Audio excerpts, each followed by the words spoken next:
Le Bureau central de coordination a dans son actif plusieurs réalisations. Parmi les constructions figure l'immeuble intelligent des structures sanitaires et scolaires. Ceux qui veulent comprendre les fonctionnements de cette première agence d'exécution du gouvernement peuvent frapper à sa porte, du reste ouverte à tous.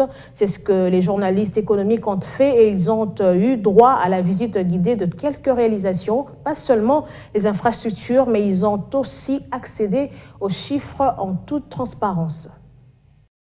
Le Bureau central de coordination, la toute première agence d'exécution du gouvernement congolais, a 20 ans d'existence, 20 ans de service avec rigueur, 20 ans que chaque agent est coté au quotidien. Dans ses actifs, plusieurs réalisations. Les journalistes économiques venus s'abreuver à la source ont eu droit à une visite guidée de quelques infrastructures à Kinshasa. Il était temps de transmettre les bonnes informations à ceux qui informent l'opinion. La construction de plus de 900 écoles primaires à travers toute la République, dans les 145 territoires du pays.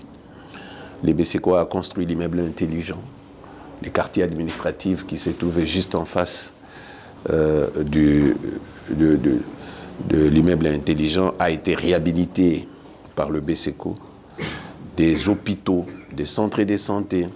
Cette structure de l'État, sous tutelle du ministère des Finances, jouit d'une autonomie administrative et financière. Elle publie chaque année un rapport accessible à qui le veut. Le BCCO gère des milliards de la BM, la BAD, la BADEA, qui l'auditent chacune, et toutes reconnaissent en cette structure autorité et transparence. Le BCCO, c'est vraiment le bras séculier du gouvernement en matière de développement, en matière d'investissement et même en matière de passation des marchés. Il y a des très grands projets ici et il y a une expertise qui a fait ses preuves au niveau international.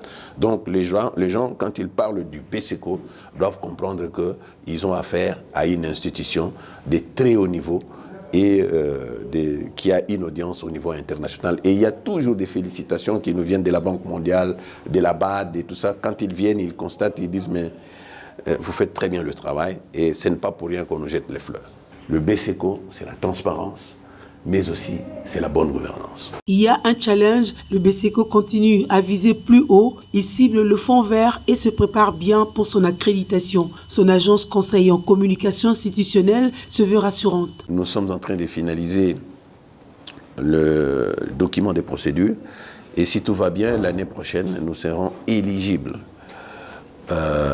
au poste où nous serons comptabilisés parmi les agences qui sont accréditées au niveau du fonds vert.